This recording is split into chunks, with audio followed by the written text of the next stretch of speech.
కోవాల్సిన పరిస్థితి వచ్చేది కాదు, ఓటర్లు కన్ఫ్యూషన్ గురయ్యే అవకాశం ఉంది. ఈ నేపథ్యంలో అంటే ఏ స్థాయిలో అయితే జనసేన గాజు గ్లాస్ సింబల్ని ప్రచారంలో చెప్తూ వస్తుందో ఒక సినిమాటిక్ వేలో కూడా పవన్ కళ్యాణ్ చెప్పారు. అయితే అది ఒక రకంగా ఇండిపెండెంట్ ఎవరైతే ఉన్నారో రెబల్స్ వాళ్ళకి ఒక వరంగా మారే అవకాశం ఉంది. మరి ఈ స్థాయిలో మరి ఎలా ముందుకు వెళ్ళబోతుంది జనసేన అనేది మీ మాటలో? సరే, ఇప్పుడు ఆల్రెడీ మన తెలుగుదేశం మిత్రులు చెప్పినట్టు ఆల్రెడీ కేటాయించిన దాని గురించి మేము ఇప్పుడు ఆలోచించే దానికంటే కూడా బ్యాలెట్ క్రమంలో అభ్యర్థి సంఖ్య ఏంటి అన్నది ప్రతి నియోజకవర్గంలో మేము గట్టిగా ప్రజల్లోకి తీసుకువెళ్ళబోతున్నాం. అలాగే ఇందాక మిత్రులు వేణుగోపాల్ గారు అన్నట్టు ప్రజలకి మెమరీ లాస్ ఉందా, ఇంతకు ముందు జరిగినవన్నీ మర్చిపోయారా, ప్రజలు ఏమైనా మెమరీ లాస్ లేదు అని అన్నారు. అవునండి, ప్రజలకు నిజంగానే మెమరీ లాస్ లేదు. సిపిఎస్ రద్దు చేస్తామని చెప్పి దాని విషయంలో మడమ తిప్పేసినందుకు ప్రజలకు ఏం మెమరీ లాస్ లేదండి. ఉద్యోగస్తులు అందరూ బాగా గుర్తుపెట్టుకుంటారు, బాగా గుర్తుపెట్టుకుని ఏం చేయాలో మీకు ఎలక్షన్స్ లో అదే చేసి చూపిస్తారు. అలాగే టీచర్ల విషయంలో కానీ ప్రభుత్వ ఉద్యోగులు అందరూ కూడా టైంకి జీతాలు అందని ఉద్యోగులందరూ కూడా వాళ్ళు సింబల్స్ తోటి ఏం కన్ఫ్యూజ్ అవ్వరండి. చాలా జాగ్రత్తగా క్లారిటీగా చూసుకుని దేని గుద్దాలో అదే చేస్తారు. అలాగే మద్యపాన నిషేధం విషయంలో కూడా మహిళలందరూ కూడా మెమరీ లాస్ లేదండి, బాగా గుర్తు పెట్టుకున్నారు. ఈ ప్రభుత్వం చేసిన సంపూర్ణ మద్యపాన నిషేధం అని చేసిన వాగ్దానాన్ని తుంగలో తొక్కి ఈ రోజు కల్తీ బ్రాండ్లతోటి మద్యాన్ని డబల్ రేట్లకు అమ్ముతూ మహిళలను మోసం చేసిన జగన్మోహన్ రెడ్డి గారికి మహిళలు, అలాగే డ్వాక్రా మహిళలు, అంగన్వాడీలు వీళ్ళందరూ కూడా చాలా జాగ్రత్తగా గుర్తు పెట్టుకుని మరి ఫ్యాన్ పార్టీకి ఖచ్చితంగా బుద్ధి చెప్తారు. ఎందుకంటే సింబల్స్ కన్ఫ్యూజ్ చేసి లేదంటే అభ్యర్థుల పేర్లు కన్ఫ్యూజ్ చేసినా ఈ రోజు ఓటర్లు ఎలా ఉన్నారంటే జగన్మోహన్ రెడ్డి గారిని ఖచ్చితంగా పదవిలోంచి దించాలి, అధికారంలోంచి వైసీపీ ప్రభుత్వాన్ని దించాలి అనే ఒక దృఢమైన సంకల్పంతో వాళ్ళు బ్యాలెట్ నెంబర్లు మేము ప్రచారం వెళ్తుంటే ప్రజలు అడుగుతున్నారు, నెంబర్ కరెక్ట్ గా చెప్పండి, మాకు మేమేం కన్ఫ్యూజ్ అవ్వకుండా మాకు ఒక మోడల్ బ్యాలెట్ చూపించండి అంటే ప్రజలందరూ కంకణం కట్టుకున్నారండి. ఈ రోజు ప్రభుత్వాన్ని ఎట్లా అన్నా గద్దెదించాలని ఎన్ని జిమ్మిక్కులు చేసినా, ఎన్ని కుయుక్తులు చేసినా, ఎంత అధికారులని మేనేజ్ చేసినా, ఏం చేసినా కూడా ప్రజలందరూ చాలా జాగ్రత్తగా ఈసారి మాత్రం ఫ్యాన్ గుర్తుకి ఫ్యాన్ పార్టీని ఇంటికి పంపించే క్రమంలో ఉన్నారు. మేబీ మీరంటూ ఇందాక మిత్రులు అన్నారు కదా డిపాజిట్లు కోల్పోయారని, మేబీ నెక్స్ట్ వైసీపీ ప్రభుత్వానికి అదే రావచ్చు. ఒక ల్యాండ్ స్లైడ్ విక్టరీ వచ్చిన వైసీపీకి ఈ రోజు ప్రజల్లో తీవ్ర వ్యతిరేకత వచ్చి వాళ్ళకి ఓటింగ్ పర్సంటేజ్ విపరీతంగా పడిపోతుందని భావిస్తున్నాం. అన్ని వర్గాల ప్రజలు కూడా మీరు ఇచ్చిన హామీలన్నీ నిలబెట్టుకోలేని పరిస్థితుల్లో పోలవరం నిర్వాసితులకు కూడా ఈ రోజు వరకు న్యాయం జరగలేదు. పోలవరం కడతానని చెప్పి ఆ హామీని ఇప్పటి వరకు కూడా పోలవరం కట్టలేకపోయారు.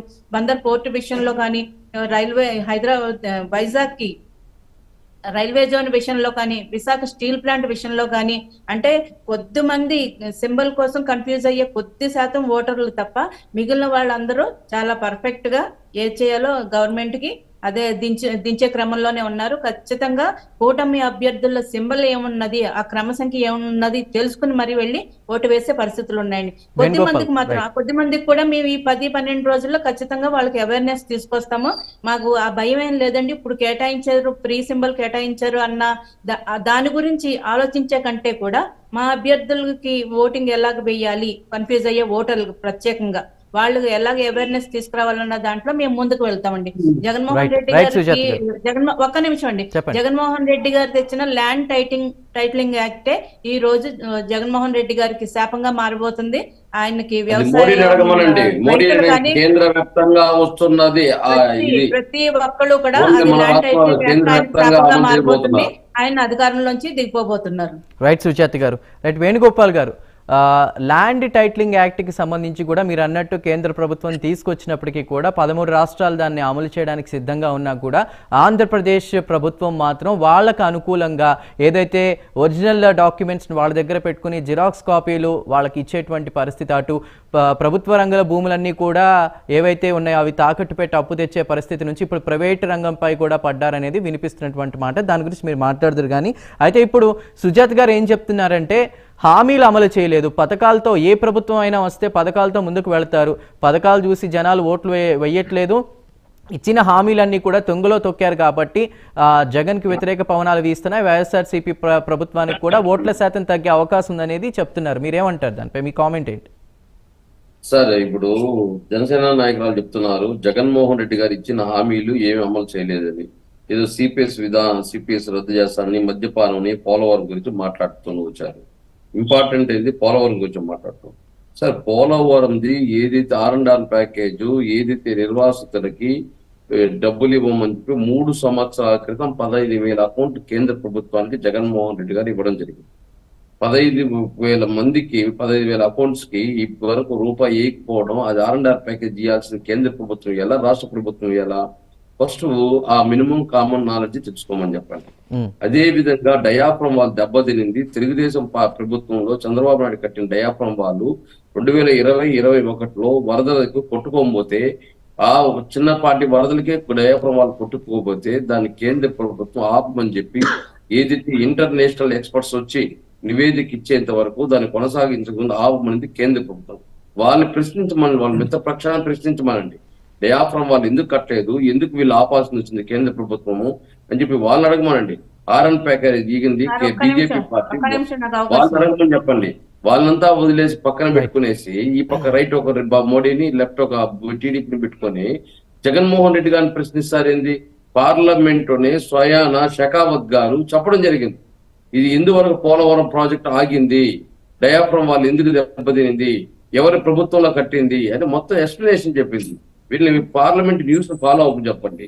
అదే విధంగా ఏదైతే మద్యపానం గురించి మాట్లాడుతున్నారు, జగన్మోహన్ రెడ్డి గారు ఎక్కడ కానీ మద్యపానం నిషేధం చెప్పలేదు.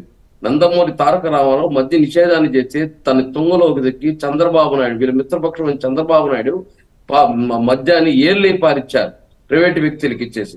జగన్మోహన్ రెడ్డి గారు ఈ రోజు ఏదైతే గతంలో ఉన్న షాపుల్ని 33% తగ్గించి దాన్ని రాష్ట్ర ప్రభుత్వమే చేపడుతూ 11 గంటల నుంచి 8 గంటలకు టయాన్ని తగ్గిస్తూ 43,000 బెల్ షాపులు, 4,003 పర్మిట్ రూమ్స్ మూసివేయడం జరిగింది.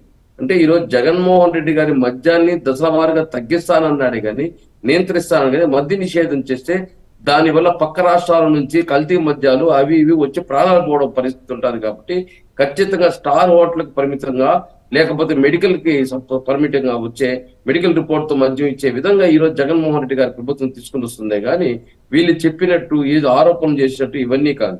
అదే విధంగా సిపిఎస్ గురించి చెప్తున్నారు. ఈ రోజు జగన్మోహన్ రెడ్డి గారి ప్రభుత్వం వచ్చిన తర్వాత 85,000 కోట్లు ఈ రోజు ఎంప్లాయీస్ కి, పెన్షనర్లకి, ఎంప్లాయీస్ కి ఇస్తున్నారు. గతంలో 75 సంవత్సరాల స్వతంత్ర భారతదేశంలో 4 లక్షల ఉద్యోగాలు ఉన్నాయంటే ఇప్పటి వరకు జగన్మోహన్ రెడ్డి గారు వచ్చినాకే దాని 2,14,000 ఉద్యోగాలు ఇవ్వడం జరిగింది. అంటే ఈ రోజు చంద్రబాబు నాయుడు ప్రభుత్వంలో 35,000 నుంచి 40,000 కోట్లు ఖర్చు పెడుతుంటే ఈ రోజు జగన్మోహన్ రెడ్డి 85,000 కోట్లు ఈ రోజు కేవలం సంవత్సరానికి ఎంప్లాయీస్ కి ఏదైతే ఉద్యోగస్తులకి ఖర్చు పెడుతున్నాడంటే ఏ విధంగా ఉద్యోగస్తుల పైన జగన్మోహన్ రెడ్డి గారికి ప్రేమ ఉందో తెలుస్తుంది. ఉద్యోగాలంటే రైట్ వేణుగోపాల్ గారు, అది కాదు, మీరు కొన్ని విషయాలు మాట్లాడారు, దానికి ఒక క్లారిటీ ఇవ్వాలి. ఉద్యోగాలు ఇస్తే సుజాత్ గారు ఒక్క నిమిషం, సుజాత్ గారు ఒక్క నిమిషం, ఉద్యోగాలు ఇస్తే యువత ఎందుకు రోడ్ల మీద తిరుగుతోంది? సిపిఎస్ దానికి సంబంధించి కూడా మీరు చెప్పినటువంటి మాటలను వింటే వాళ్ళందరూ కూడా ఈ రోజు రోడ్లకి ఉద్యమాలు చేయాల్సినటువంటి పరిస్థితి ఏంటి? మారువేషాలు వేసుకుని వచ్చి. ఎస్, దీనికి సంబంధించి అసలు సుజాత్ గారు మీరు ఏదో క్లారిటీ చెప్పండి. ఇప్పుడు ఒక సంవత్సరం 30 లక్షల మంది ఉద్యోగస్తులు వస్తారు. ఆ 30 లక్షల మందికి నిరుద్యోగులు చదువుకొని వస్తారు. వాళ్ళకందరికీ ప్రభుత్వ ఉద్యోగాలు ఇవ్వాలంటే ఇక్కడ ఉన్నాయి అవైలబుల్, భారతదేశ వ్యాప్తంగా ఉన్నాయి. ఆ విధంగా ఒక ఎగ్జామ్ పెడితే వాళ్ళ మెరిట్ అనేది బయటకు వస్తుంది కదా. ఎవరు ఎగ్జామ్ రాస్తే రిజల్ట్ ని బట్టి ఉద్యోగాలు వస్తాయి. అవును సార్, ప్రభుత్వ ఉద్యోగాలు అన్ని ఉండవు. మనకి ఇప్పుడు 4 లక్షలు, ఇప్పుడు స్వతంత్రం వచ్చినప్పటి నుంచి ఇప్పటి వరకు 4 లక్షల ఉద్యోగాలు ఇచ్చాయంటే జగన్మోహన్ రెడ్డి గారు వచ్చినాకే 2,14,000 ఉద్యోగాలు ఇచ్చారు. అవి 4 లక్షలు అయినాయి. అదేవిధంగా అవుట్ సోర్సింగ్ ఉన్నాయి. అదేవిధంగా కాంట్రాక్ట్ బేసిస్ టోటల్ 10 లక్షల ఉద్యోగాలు ఉన్నాయి. అంటే ప్రతి ఒక్కదాన్ని ఏదైతే చదువుకుని వచ్చేవాడు ప్రభుత్వ ఉద్యోగం వీలేం కదా. ప్రైవేట్ ఉద్యోగాలు ఉంటాయి, ప్రైవేట్ సంస్థల ద్వారా వస్తుంటాయి, ఎంఎస్ఎంఈల ద్వారా ఈ రోజు ఇండస్ట్రీస్ పెట్టుకోవచ్చు. అదే వినండి, ఈ రోజు 167 కంపెనీలు ఏదైతే ఈరోజు పరిశ్రమలు 67,000 కోట్ల పెట్టుబడులు వస్తే 127 పెద్ద పరిశ్రమలు వస్తే 85,000 ఉద్యోగాలు రావడం జరిగింది ప్రైవేట్ సంస్థలు. అదే విధంగా రాబోయే తరానికి కూడా ఏదైతే ముందుగానే జగన్మోహన్ రెడ్డి గారు ఏదైతే ఏ ఇండస్ట్రీస్ రావాలి అని ప్లాన్ దాసరి గారు ఒక్క నిమిషం, దాసరి గారు వేణుగోపాల్ గారు రైట్, మళ్ళీ మీకు ఛాన్స్ ఇస్తాను. దాసరి గారు చెప్పండి. అన్న మద్యపానం మీద నిషేధం మీద మాట్లాడండి. ఆడియో సరిగా లేదు దాసరి గారు. జగన్ గారు ప్రామిస్ అన్న, ఇది ఒకసారి మద్యపానం మీద వినండి. వేణు గారు ఏమీ లేదు మద్యపానం గురించి మా మేనిఫెస్టో చూడండి. రైట్, ఆడియో సరిగా లేదు దాసరి శేష్ గారు. మేనిఫెస్టో చూడండి. నాకు అవకాశం ఇవ్వండి సార్, ఒక్క నిమిషం. రైట్, మా మేనిఫెస్టో చూడండి. రైట్. సంపూర్ణ మద్యపాన నిషేధం చేస్తానని జగన్మోహన్ రెడ్డి గారు హామీ ఇచ్చారు. ఒక్కసారి వేణుగోపాల్ గారిని వెళ్ళి అది చూడమని చెప్పండి. వాళ్ళు ఇచ్చిన హామీలు ఖాతాల్లో ఉన్నాయి, చూడమని చెప్పండి. సంపూర్ణ మద్యపాన నిషేధం చేస్తామని చెప్పారు. 5 స్టార్ హోటల్ కు మాత్రమే పరిమితం చేస్తా అన్నారు. ఈ రోజు మరి జరుగుతుంది ఏంటి? రాష్ట్రంలో బెల్ట్ షాపులు కానీ మద్యం షాపులు కానీ విచ్చలవిడిగా ఉండి రకరకాల పిచ్చి బ్రాండ్లతోటి, పైగా ఇంకొక 5 ఏళ్ల వరకు కూడా మద్యపాన నిషేధం చేయడానికి వీలు లేకుండా మద్యం బాండ్లను తాకట్టు పెట్టేసింది ప్రభుత్వం. దీని గురించి ఏమంటారు? ఇంకా పోలవరం గురించి మాకు నాలెడ్జ్ లేదంటారు. జగన్మోహన్ రెడ్డి గారు ఇచ్చిన హామీల గురించి ముందు ఆయన్ని నాలెడ్జ్ తెలుసుకుని ఒకసారి చదువుకుని రమ్మనండి. ఎందుకంటే డయాఫ్రమ్ వాల్ గురించి నాకేం తెలియదు. నేను మొదటి నుంచి జలవనరుల శాఖ ఇరిగేషన్ శాఖ మంత్రిగా ఉన్న అంబటి రాంబాబు గారు చేసిన కామెంట్స్ ఏంటి? నాకు ముందు నుంచి నాకు ఈ శాఖ గురించి తెలియదు, నాకు డయాఫ్రమ్ వాల్ గురించి తెలియదు అన్నారు. మరి 22 మంది ఎంపీలను పెట్టుకుని మీరు పార్లమెంట్ లో చేసింది ఏంటి? పోలవరంకి జాతీయ హోదా ఎందుకు కల్పించలేకపోయారు? పోలవరంకి ఇచ్చిన కేంద్ర ప్రభుత్వం ఇచ్చిన నిధులు కూడా మీరు ఎందుకు ఖర్చు పెట్టలేని పరిస్థితి ఉంది? ఇంతకు ముందు చేసిన చంద్రబాబు గారి గురించే మీరు విమర్శించేటట్టయితే మీరు మళ్ళీ ప్రభుత్వంలోకి వచ్చి ప్రజలు మిమ్మల్ని ఎందుకు ఎన్నుకున్నారు? అంతకుముందు ప్రభుత్వం చేయలేదు అంటే ఏదో చేస్తారనే కదా మీకు అవకాశం ఇచ్చారు ప్రజలు. మరి అది మానేసి మీరు ఉద్యోగాలు అంటున్నారు. ఇంకా 2 లక్షల ఉద్యోగాలు, అసలు సిగ్గుచేటండి. అంటే రాష్ట్రంలో యువతను మీరు అవమానిస్తున్నారా? 5,000 రూపాయలు ఉద్యోగాలు ఇచ్చేది, అవి 2 లక్షల ఉద్యోగాల కింద మీరు కౌంట్ చేసుకుంటారా? అంటే రాష్ట్రం మీకు మాత్రం ఆస్తులు మాత్రం విపరీతంగా మీకు అధికారంలోకి వచ్చిన తర్వాత విపరీతంగా పెరిగిపోవచ్చు, కానీ రాష్ట్రంలో యువత మాత్రం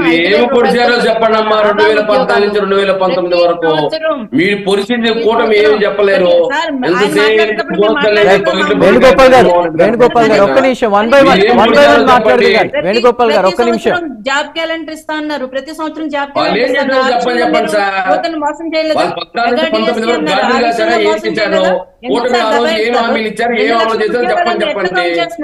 రైట్ రైట్, ఒక్క నిమిషం సుజాత్ గారు. రైట్, వెంకటేష్ గారు.